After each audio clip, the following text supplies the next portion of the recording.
Good afternoon and welcome to Lifelong Learners. And I'm your talk show host, Terrence Perry. And thanks for joining me this evening. Also have my producer, Amnon. Hello. Good, Amnon. We're gonna Oh, move forward with the show today. yeah, yeah. One of the things we're gonna do today is actually I'll be talking about the two books that I have on Amazon.com and on Barnes and Nobles. So we'll get into the first book that I wrote. It's been over a year ago. It's called Coaching in the Game of Life.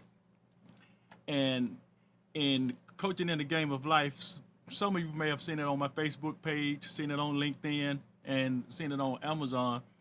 But Coaching in the Game of Life is actually it's a process of transformation. So I'll talk to you today about the process of transformation, and I'll share a little bit about my transformation and how I transform from in the testimony. It talks about how I transformed from the recovery process from alcoholism to actually becoming a life coach, and so I get into some of the details as to what what that's all about. And coaching in the game of life, it speaks about each area of my life as well as the coaching that I do in other people's lives. So I'm gonna get right into it. And again, we'll be talking about coaching in the game of life. Initially, we'll talk about change management. And one of the things that I have had to do was to look at my own life and to see where I needed to change, what things I needed to change about my personality, about my behavior, my attitude toward others, my attitude toward women, and my attitude toward myself. So it kind of goes through an analysis, and a lot of times when we go through an analysis process, we go through looking at what our childhood. So we look at childhood. We look at, I guess, adolescence. We look at deficits, and when I say we look at deficits, we look at shortcomings. So let's take my own life in particular. When I say shortcomings, I as a as a young child, there was nine kids in my family. So you can imagine with a family of nine, and we had both parents, but in a family of nine, sometimes you may get lost in the mix. There's a whole lot of heads to count. So in my analysis, I felt like I may not have gotten the attention that I wanted because we had a lot of different personality types out of the nine. We had not just personality types, but everybody had different skill sets. So if if you didn't have a unique or creative skill, you may not have been noticed as much as you wanted to. And I use that as myself, partly because when I was growing up, I was a stutterer. I stuttered all through from Head Start, kindergarten, first grade, all up until high school. So by me being a stutterer, one of the things that I learned was I'm not going to talk a lot. Matter of fact, when I was in school, I wouldn't even talk. When the teacher asked me to go to the chalkboard to do a problem or work out a math problem, or either to read in class, my answer was I'm not going to do it. Or I didn't even say I wasn't going to do it. I just didn't do it. I wasn't. Part of it was out of fear, part of it was out of shame, and part of it was just, I wasn't going to go up and embarrass myself like that. So I learned to keep my mouth shut. But God works in mysterious ways because, you see me talking today, and sometimes I may not shut up at this point. But during those early years, particularly in my home of nine brothers and sisters, if you couldn't talk fast enough, you wasn't going to get a word in inchwise. So, if you was a stutterer, hey, you had to get to the back of the line because you wasn't going to get a word in. Um, but even by the time I got to be a teenager, one of the ways I coped with that and interacting in my social life was I started drinking. I started drinking at the early age of around 14. I started smoking marijuana around the age of 13. I was working in a tobacco field, and some of the guys that I worked in the tobacco field with, one of the things we did was we would fire up a marijuana joint in the morning before starting work. So that was natural. Um, I was drinking before I started driving. Started driving at 15, but I was already drinking. So by the time I started driving, it was normal for me to drive and have a beer. And in saying that, as a teenager, that it was like a natural process. If somebody bought you beer, you drove down the road drinking a beer, or you went to a party or what have you, you was drinking and driving. For me, it was like getting on a bicycle, riding every day, and that became a 30-year engagement. Me and the alcohol bottle. I drink for over 30 years, but in that process, it wasn't strange to me. It was like it was my lifestyle. I get off work, I drink a beer, I go play basketball. We get a 6 pack, 12 pack after and before. We go party. You drink. That was an everyday occurrence. We cooked out. We drink. We went to family events. We drink. I drink. So drinking was part of my normal experience. But that experience became a hazard at some point in my life because I got a DWI in 1995, 1996. Then again in 2009, got another DWI. So that's two DWIs. Now I had to start looking at me. Drinking had become an issue. It became an issue because it started getting me in trouble. Uh, so I had to look at me again, and I had to ask myself, what was I covering up by drinking? Again, I had to do the analysis. It took me back to that childhood. Again, I told you I was a stutterer.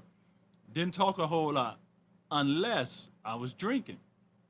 Drinking changed it changed your attitude. It changed your behavior from an intro for me from an introvert to an extrovert. So anybody that knew me during those years, I guess I was sort of an extrovert because they didn't know a lot of times that I had been drinking until we actually started drinking together. But before that, I probably was already drinking before I ran into some of my associates. So I was more of a social butterfly doing that. And then by those years, my stuttering wasn't as bad as I've gotten older. It kind of faded in the background. That was something that I asked God to take from me, and He did. The stuttering, for the most part, faded away. So you Yeah. didn't do anything about it? You didn't try to train yourself how to talk with that stutter? It just by itself, without you even thinking about it, it went away? No, well, I thought about it, but here's the way I thought about it. When I was growing up, when I was singing, I didn't stutter. When I was talking to the animals, dogs, cats, horses, I didn't stutter. So I realized myself I stutter in social situations with people, and I realized, but I didn't understand it. But I realized that I didn't stutter when I wasn't around people. Like I said, when I'm singing or talking to animals, I didn't stutter. So I knew it was sort of situation. So did Uh, you start seeing people as animals? You know how they say, if you uh, go to speak in front of a group and you're nervous, just imagine that everybody's sitting in their underwear. Did you so start seeing people with a horse head, with a pig head? uh, uh, I'll tell you what happened to me was when I mean, the uh, reason I'm asking, there are a lot of people oh out there yeah, that stutter uh, and they try all kind of different ways well, to. I tried, but it was the same old song playing in my head all the time. You're gonna stutter when you open your mouth, because I did it from childhood. So I thought every time I opened my mouth, I was gonna stutter again. So that was the negative message that kept playing in my head. But here's the difference. I wasn't going to go to college because I was a stutterer, and I'm like, I wasn't going to college. You made that decision, I, or ma- other people made I that? made the decision that Okay. I won't go to college because Because of that. I I said, well, I started taking bricklaying in like the 8th or 9th grade. I said, I'm gonna be a bricklayer. I can make good money. I don't have to talk to anybody. I can just do the work, make the money, and I'm good. But I wasn't a good bricklayer. So I ran to my high school counselor and asked her if she could get me in college. And she said, yeah, got me at St. Augustine College. When I got in college, there was a shift. There was a shift because the people who I was with in high school, I was with in elementary school, I wasn't around those people anymore. So when I got on the college campus, I was around people from all over the world. There were people from Africa, California, people from all over the world. They didn't know me, I didn't know them. So I kind of changed my voice a little bit. I got a little bit more animated. And so that was on the college campus, everybody was drinking every day, seemed like. Uh, but the stuttering subsided at that point. It sort of just faded away. So, but to get back to the book, that was partly where the stage was set for what I was going to do. I got involved as a teenager. I was sort of rebellious, doing that. Like I said, I was drinking, partying. I went to college. I was pretty much doing the same thing, but I was getting a college degree. So after college, I went into the field of mental health, working with teenagers. I chose to work with teenagers because that was where my gifts and talents lie, and that was where my experiences were. As a teenager, I was rebellious. Working with teenagers was a natural thing for me, so we kind of got into that, um, and it worked out well. I worked with teenagers for about 20 years, and within that process, again, I was still drinking. When I got off work, I would drink and party at night. I would go to work during the day working with teenagers. We played basketball, football, tennis. We played sports in the rain, so I sweated out. I guess everything that I was drinking at night, I was sweating it out during the day. So I remained athletic. I did that up until, well, actually, I still do for the most part. Still exercise and work out. Um, but getting that DWI was a realization that because it set me back on jobs, on work, and it also got me, I guess, locked up for about 8 hours. I was in a holding cell. Had to go on probation. Had to do community service. Had to spend a lot of money, paying lawyer fees. It wasn't pretty, and it wasn't getting me what I wanted. It was getting me what I didn't want. So I realized I needed to stop and to change my whole who I was and what I was doing. It wasn't an easy process because partly that's what I had been doing since I was 14 years old. Drinking was a part of my daily life. Uh, in the evening, I said after exercising, I would drink a beer every day with somebody. To have to stop that was because I got in DWI. I realized I wanted to change. The other part was my faith was stronger. So, with me being more proactive in my faith, I knew that there were some things that I wanted to cut out of my life anyway. Um, and also, along that same time, I was ready to, to transition from counseling youth to actually coaching adults. So I went to the coaching academy and got certified as a Christian life coach. Got involved in the church, and that's when I started the coaching practice. Uh, and along in that process, I was writing a book also. I was writing about my life from that childhood again with 9 brothers and sisters, the stuttering, the drinking, and how that snowballed. But it catapulted me into what I wanted to do all the time was life coaching, interacting with other people. I did facilitating classes, speeches. It put me more out into the public limelight, I would say. Something that I thought I would never do. Really, I guess I wanted to do it on the inside, but on the outside, because of the stuttering and whatnot, I knew that wasn't going to be a part of my life and what I did. But God works in mysterious ways. He changed things. So I do have, like I said, the book "Coaching in the Game of Life" is available on Amazon.com. That book is also in Barnes and Nobles, and also there's the book "Is America Ready to Heal?" And we'll talk about that book a little bit later. But I want to segue here to go into another direction. I have a guest I want to bring on. Is my guest ready?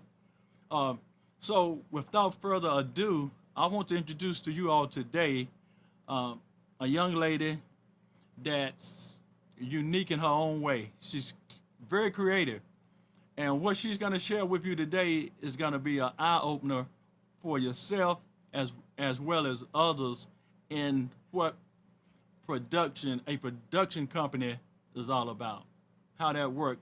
So we have Sonobia Sharpless. She's the CEO of May Productions. Zenobia, Hi, Terrence. How are you? I'm great. I'm good. I'm glad That to is see you. How you good. doing? I am doing awesome, doing awesome. All right. Well, listen, I'm about 22 minutes into the show, but we I'm gonna segue to you. Listen, what I want to do. You are the CEO of May Productions. That's right. Now, that's a production company. It's and you do a stage play. Yes. We not only do stage plays, but we also I write I write all of my stage plays. I also write music as well. And I also play this old lady from Alabama by the name of Wilhelmina. I And want to tell. Wilhelmina travels around to pastors' anniversaries. I do birthdays and different events, just to provide a little bit of laughter because laughter Uh, is good medicine. It's medicine for the soul. okay. Zenobia, let's take a call real quick, because we're gonna have call-ins as we go. And Okay. so, caller, is there a call on the line? All right. I don't hear the caller. But maybe they'll call back. If they call in, we'll kind of stop and let them come in That'll and be and just fine. but like you said, you do a host of things yourself, and I want to talk to you a little bit more about that a little later. But before we talk about the different things that you do in the production, just tell us a little bit about who you are, a little bit about your background, and how you got into uh, production and stage plays. Okay. Well, I've actually been writing all of my life. I've been a writer since I can remember. I can remember when I was a small child and I used to write so much that I would have to actually I would go to sleep with a pen and a pad by my bedside because stuff would come to me in the middle of the night and I would get up in the middle of the night and start writing while everybody else in the house was asleep. So writing has always been in my soul. I've won like different contests and different things of that nature. So I knew that writing was something that I was definitely going to do. But as I got older, I actually gave up on writing because you know how it is when we become older, like the old people say, we begin to see a different direction than the direction that God wants us to go in. So I stopped writing, but there was a lady that was my mother's godmother by the name, her name was Hattie Watkins, and she was actually dying from cancer at the time that I was giving up on writing. And she called me into her room on her deathbed and she encouraged me to keep going and to keep on writing. And from there, that's how I got the name Hattie Mae Productions, because I thought that it was right to give her the production company a name, that it was from her, because it was her that spoke life back into me. So I started writing productions, and here we go. Here we are from there. Uh, that's how Hattie Mae Productions actually got started. So now, who is Wilhelmina? Is it Wilhelmina from Alabama? Are That you is it. are you from Alabama? No, sir. I'm from the big city of Maple Hill, North Carolina. Okay, Maple Hill, North Carolina. That is Okay, correct. I'm from the big city of Maple Hill, North Carolina. I don't know if you've heard of that or not. But I heard Wilhelmina, of when I first started doing that character, Wilhelmina, it was almost 18, maybe 20 years ago. And I was doing her just at birthday parties. A friend of mine that did different types of dance, he actually encouraged me. He was like, "You a little comedian, so why don't you start, actually putting that to work?" So I put on a wig, and the two of us would go around, and we would tell the story about. During Black History Month, we would tell the story about Africa, and I would do the comedy, and he would do the dance. And from there, Wilhelmina was born. give So me. I started doing birthday parties and different things of that nature. And after I started my production company, that's when people really started to grab hold to Wilhelmina. And so now she's almost a household name. So let me ask you about Wilhelmina. Give me a description of what she looks like. Paint paint that picture of Wilhelmina to Well, us. Wilhelmina wears her glasses. She wears her hat, her church hat, because she's in the church, but she drinks a little bit. She get it um, in, huh? yeah, she's in the church, but she's a little bit. She represents. She says some things that most people are thinking, that a lot of us are thinking, and she uses comedy to bring those things out. And so she wears her church clothes, and to let Wilhelmina know she's fine, but she's a female brown, if you know what I'm saying. Okay. Now is she an elder? Is she an elder in the church? Yes, to let her tell her she's an elder in the church. To let her tell it. Okay. Now also, so that's how you created the Wilhelmina character, Right. um, and she is the main character in the productions, the gospel production plays, or The majority of the productions that I do, she is a main character. I try not to, when I write, I try not to give a lot of focus on Wilhelmina, but because of the style that Wilhelmina brings to the stage, it's difficult to kind of get away from her, because most people want to see Wilhelmina. But in the play that I'm doing, that it will be that's scheduled for March the 11th, there's not just Wilhelmina is not just a star character, but I also have a character by the name of JoJo, because I'm not writing this play by myself. I'm also writing this play with Pastor Kenneth Gray, and he plays the character JoJo. So JoJo and Wilhelmina are main characters, and we also have a magnificent cast that will be also coming along with us as well. okay. So this is what I want you to do for me. I want you to tell. Well, first of all, I want to know how production works. So I want you to tell me the different hats that you wear. For instance, Oh, I guess wow. you're the producer, you're the producer and the director.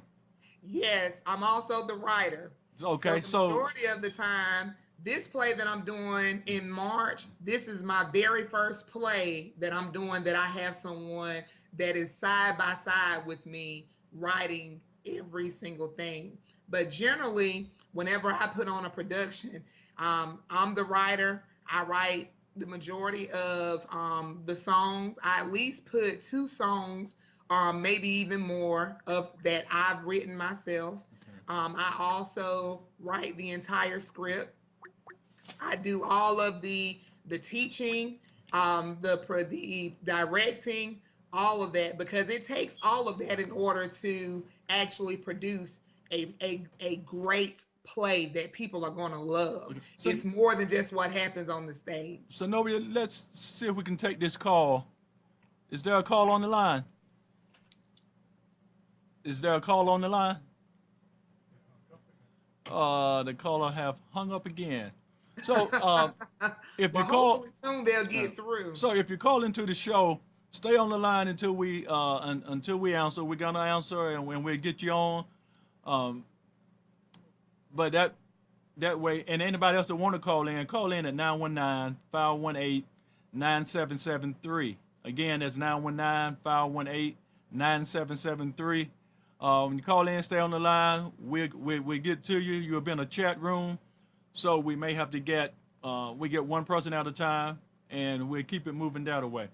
So Nobia, again, you said you were the producer, director. Now explain the difference in the producer and the director. But being that you're both people, how do you separate yourself as the producer and as the director? Because from what I understand, the director handles the creative side of the production, and the producer handles the financial and the management side of it. So how do you separate yourself to do that? And you're the writer. You go all in.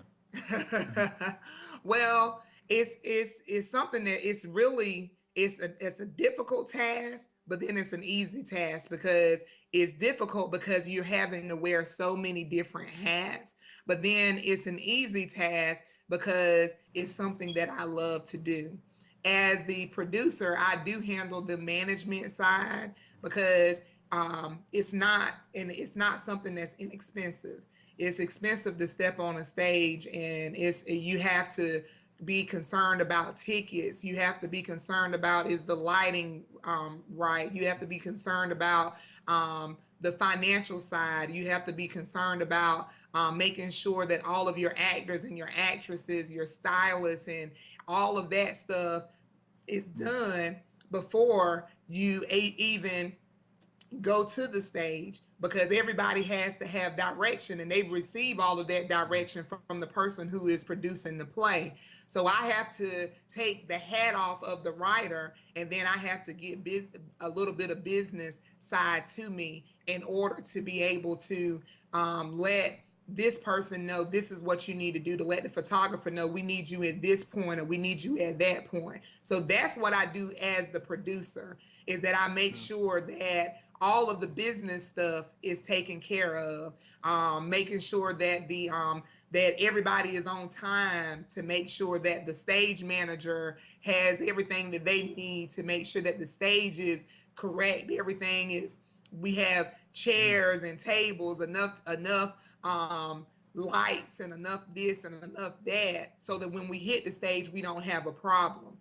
As a director, I have to make sure that all the jitters are out.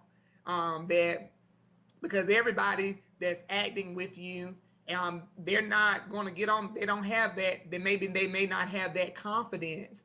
So as a director, a lot of times I spend a lot of time with my people because I want my people to be able to produce. And so I don't just do group sessions of getting ready for a play. I also do one-on-one sessions. If somebody needs a little bit of extra time with me, then I give them that extra time with me, while in the same time learning my part too, so that way I can produce in the play. So I'm also acting. you're acting also. So Yes. so after so now you're acting, you're writing, you're producing, you're directing, you handle, and like you said, you have to handle the venue, the finances, the when you hire I guess do you do a casting call, or how do you cast your characters, or how do you get people involved in the play? Where do you find them at?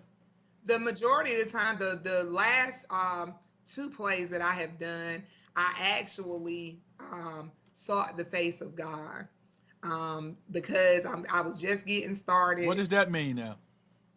That means I asked God for direction. Okay. And I was going to do a casting call, but as I began to pray, He began to give me the people that He wanted me to go to and ask to be in my play. And so when I went to those individuals, each of those individuals gave me a yes. Some of them had never acted before on a stage. Some of them had never done exactly what it is that I do. But when because I let God lead me and He led me to those people, they gave me a yes. No one said no. Everyone gave me a yes, and I was able to actually work with them. And when they hit the stage, you could not tell that they had never acted before. So do you go on college campuses, high school? I mean, where do you find your the people? Even though I God look, leading you, He got to lead you where? yes, I'm also a minister. So I go to various services. I'm a singer. So I'm everywhere. Hmm. And so I may see someone in a service and they may be doing nothing but reading a program or doing something in that service, and God speaks to me and tell me they fit this part. And so I that's where I go. I may see someone on Facebook. I may see someone somewhere in social media. So different places, Hmm. and that's how you find good talent in different places. Okay. So you are a theatrical production That is stage. correct. Okay. And now, so let me ask you: did you have to go to school for this, or Most you not? people go to school, but Mhm. I never went to school in order to get taught how to do what I do. It's all given by God. It's God given talent. Was there anyone that you like mentored, that mentored you, or that you followed? In other words, were you in someone else's stage play before you started your own, or you No, just not at all. tell me? I've never even been to a play. So you now are you familiar with the Chitlin circuit, right? Am I familiar? I've I heard of the heard of Chitlin Chitlin circuit. circuit. I'm not all that familiar with it. Yeah. Okay. I was just wondering, were you doing like a Chitlin circuit, I guess tour? How do you, I guess, how do you set the stage for where you're gonna be doing your plays at? I mean, do you do them all over the United States? Um, So far, we've been because I just started my production company last year, okay. and the first stage play that I did was at Keenan Auditorium in Wilmington. That was actually I did a small play that I dedicated to my community, and I allowed anyone that wanted to be in that play the opportunity to be actually in that play. And we did it at the community building, and it was wall to wall, jam packed. And after I did that play, um, remembering the gift, then I did the play at Keenan Auditorium, God Can Mend on Broken Pieces. That auditorium holds 1,000 people. We were close to filling that auditorium. We had close to, I want to say about 650 the 700 people that were there for the first play that I did, which is a huge start for someone who is just getting started. Right. I think that was just phenomenal because there's people that have been doing what I do for a long time that have not been able to accomplish that task. But for God to give me the availability to be able to accomplish it the very first time that I set out to actually do a stage play that big, Hmm. to me, that is just phenomenal. And I'm just so grateful for that. So tell me about the marketing and advertising for that to fill that venue the way you did it, and that being your first one. Tell me a little bit about the marketing and advertising that went into that before the doors ever opened. Well, anytime that you do something this big, it's Mhm. not just the me thing. The people that stand behind you, the people that some people never hear about or never see, those people actually help to make you who you are. I have a great staff, a very great staff. My promotion is mainly handled by Miss Charity Pickett.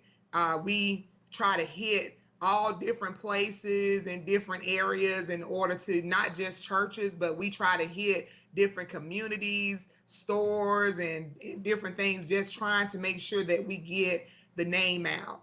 Um, I also have an awesome administrative secretary, Kamisha James. They make sure that the paperwork and all of that different kind of things are done, and so those people help to encourage other people to help. And I come from a phenomenal community.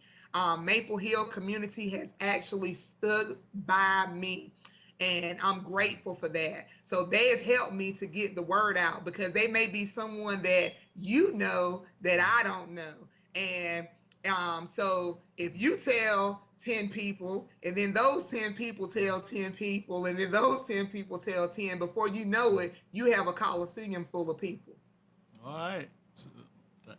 So, let me ask you, in I guess in the production side of it, um, you have to wear, I guess the managers hat, right? Um, Yes.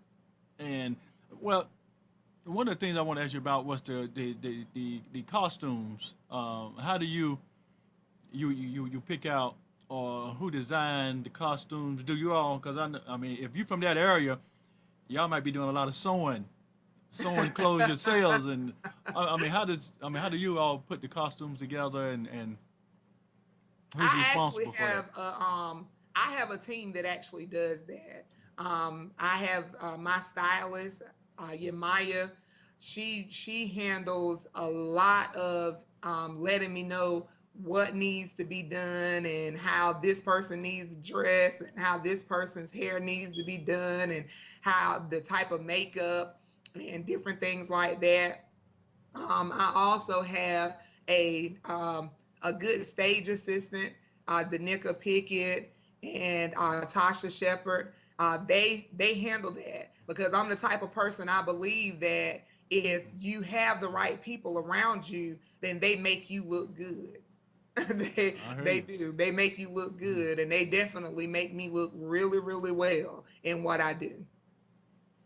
So tell us a little bit about how people can get in touch with you, if they want you and your company, to perform for them, to do a stage play. How do they get in contact with you?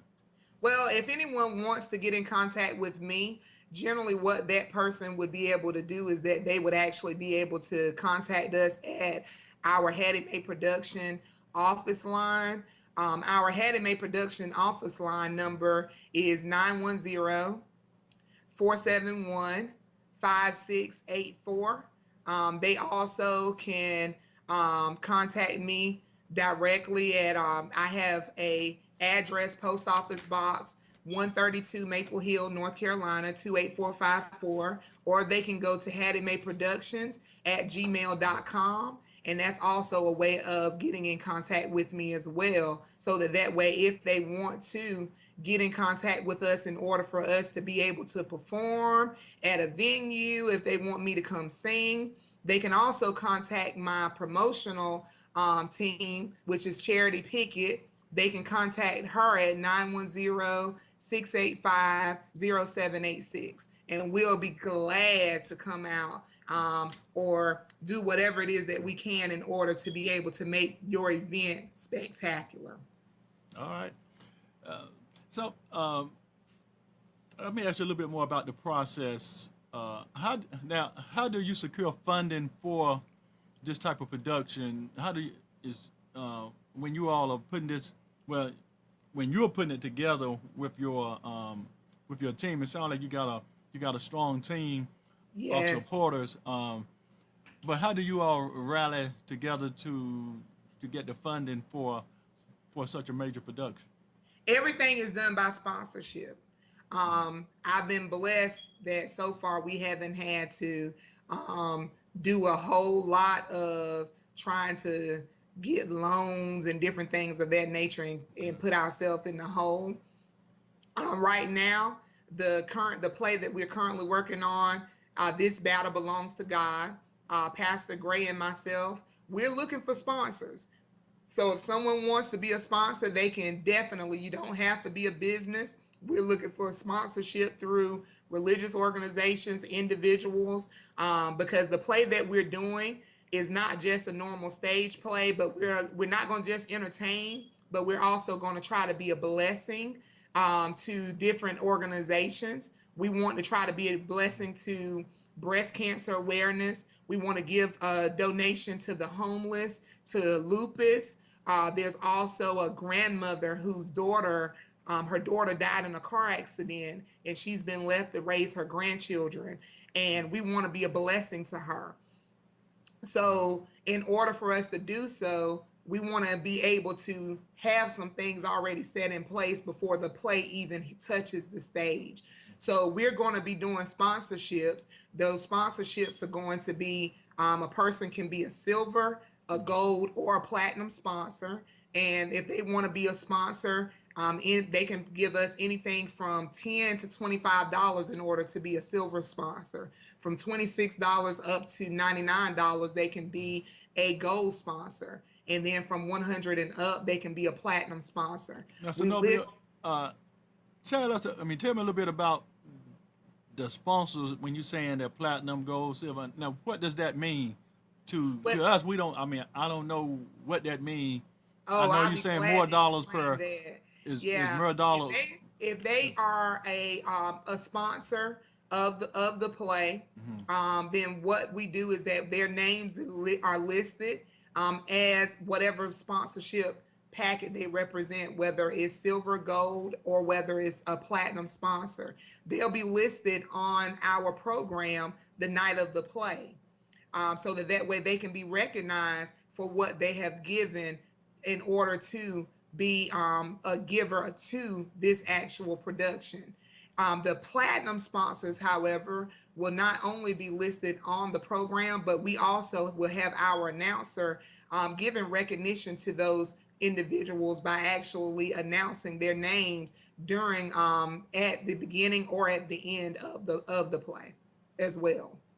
So they'll be recognized for giving, and it's also a tax write-off as well. Okay. So I mean, is your production on? Is it a nonprofit No, it's for organization? It's a profit. for-profit But this production company. event that I'm doing for March the 11th is something that we're doing in order to be a blessing and sow a seed into the lives of others. Okay. So tell me again about the play that you all are doing now. This is not one that you typically do yourself. This is Exactly. in you're co-producing Right, and directing. exactly. I have someone working with me on this play. Like I said previously, Elder Kenneth Gray. We got together and we actually wrote a play on spiritual warfare.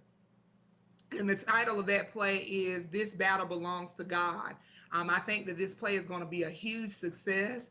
Like I said, we're not going to just entertain because we have Wilhelmina in the play. We have JoJo. We have a terrific cast of more than 13 people that are also going to be in this play as well. The songs that are in this play are from my CD that will be released on February the 27th, hopefully in 2017.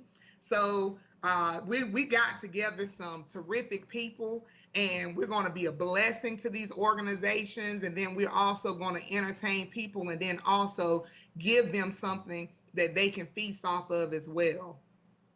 Okay. So now I'm assume that you're a gospel singer.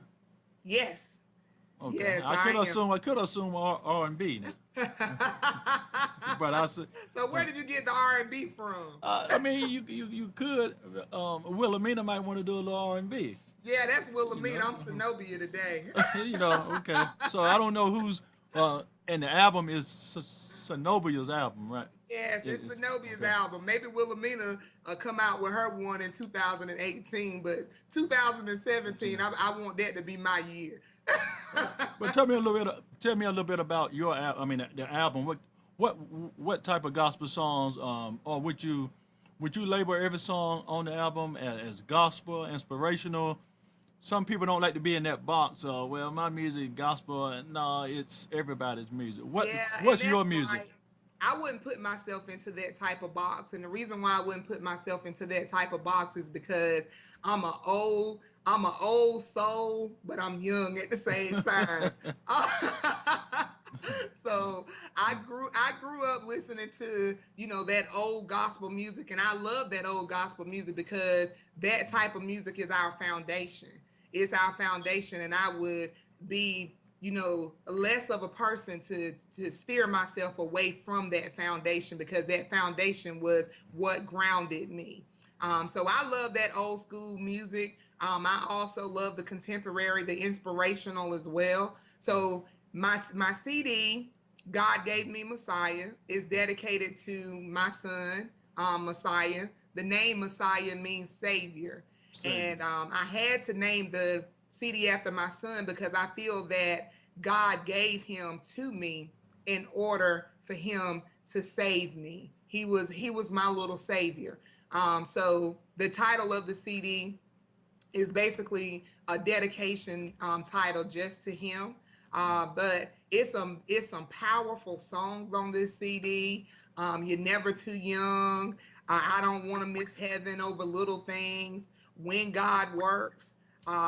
Alone. We have some powerful songs, and I'm working with a You want to phenomenal call in? production um, Let's do a. assistant. Can we do a call in? Yeah, we sure can. Caller? Is there a call on the line? Somebody's calling and hanging up, but we'll let them do that today.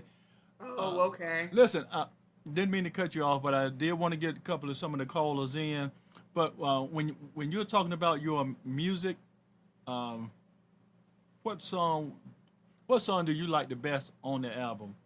Oh, wow. That was a hard one.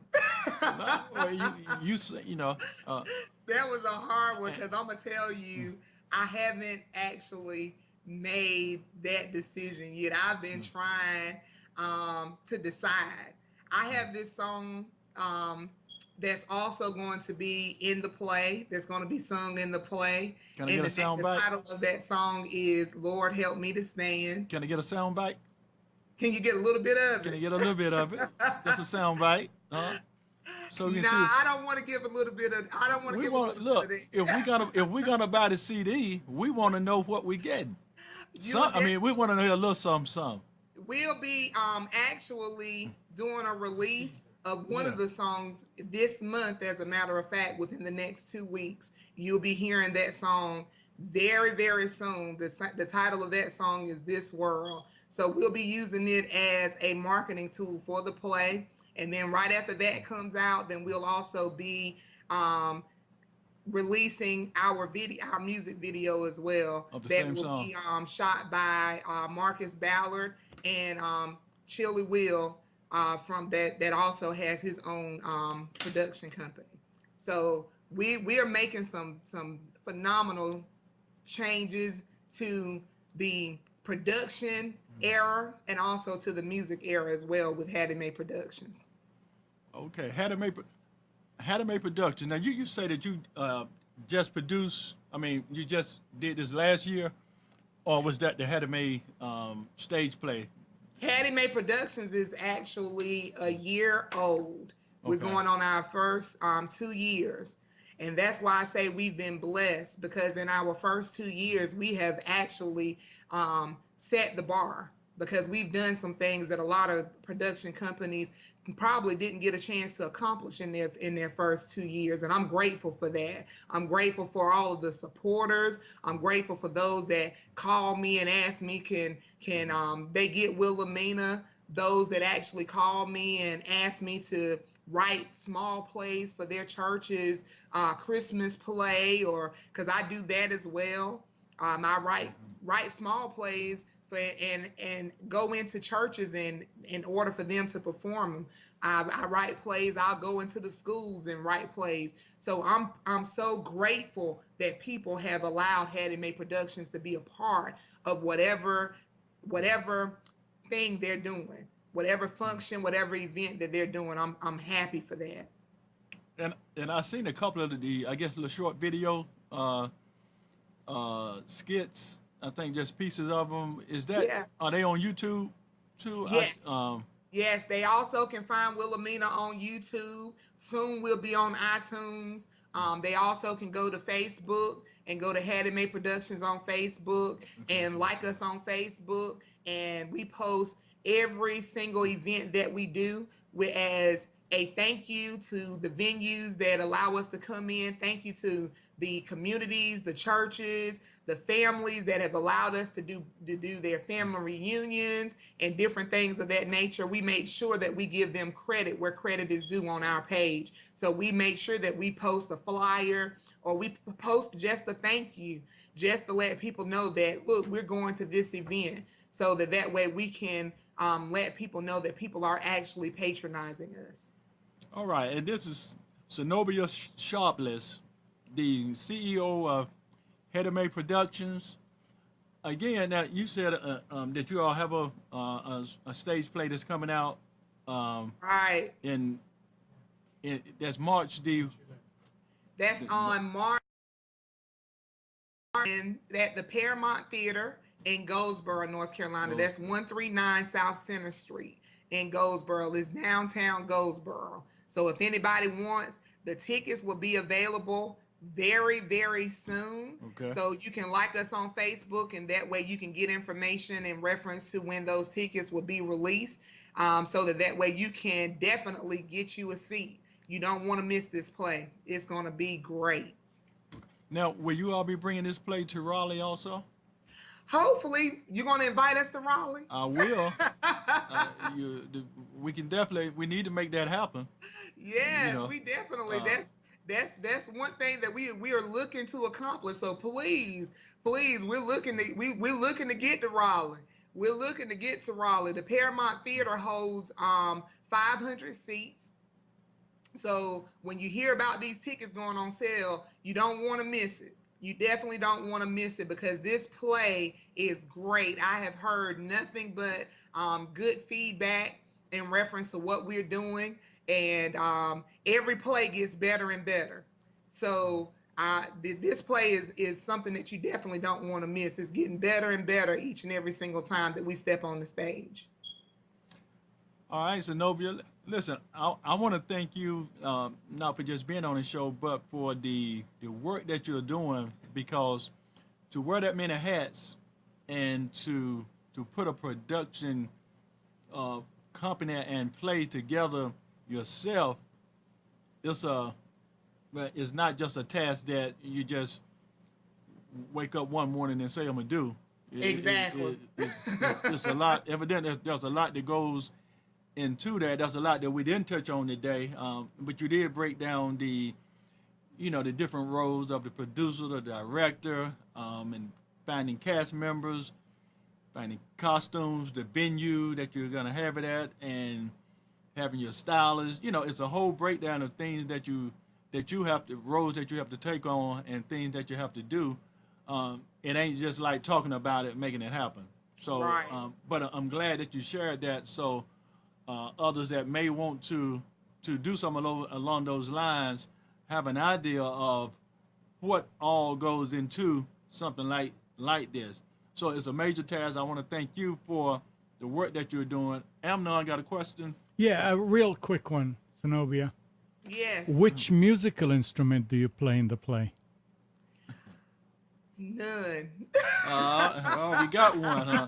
So we got one thing you don't do, huh? You don't do a musical instrument. One thing that I don't do is that I don't play instruments. But hopefully one day, someone with a whole lot of patience, I mean, they're going to have some patience now.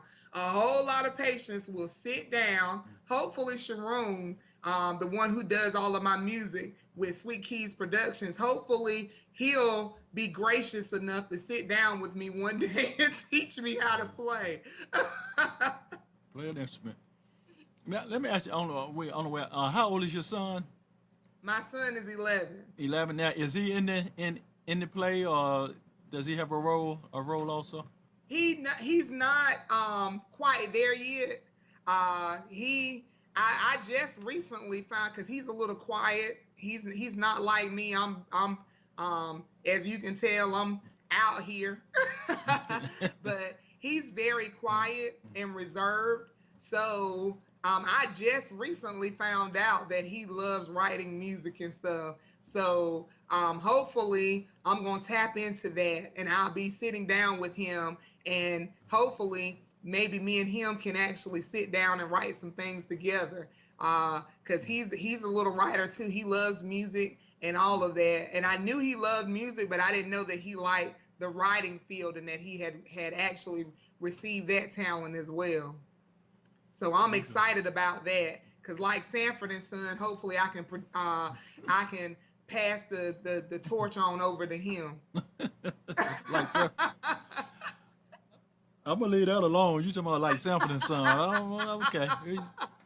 But listen, again, I want to thank you for being on the show today. Sonobia Sharpless, and she's the CEO of Hattie Mae Productions. We look forward to the play that's coming and all the other things that you do have going on. Hopefully we'll be in touch. I definitely want you in Raleigh, so anything we can do to make that happen. Let's see what we can do to make it happen. I'm ready for it too. I'm right. definitely ready for it as well. So yeah, let's make that happen. All right, so we'll do that. And I wanna thank the audience for viewing and listening in today. If you didn't catch the show live, right, we'll be on demand later. A couple hours later, you can go on demand and watch the show on NissanCommunications.com. It'll be available. Thanks. We'll be back next Tuesday. Live, love, laugh, and enjoy. Have a good evening.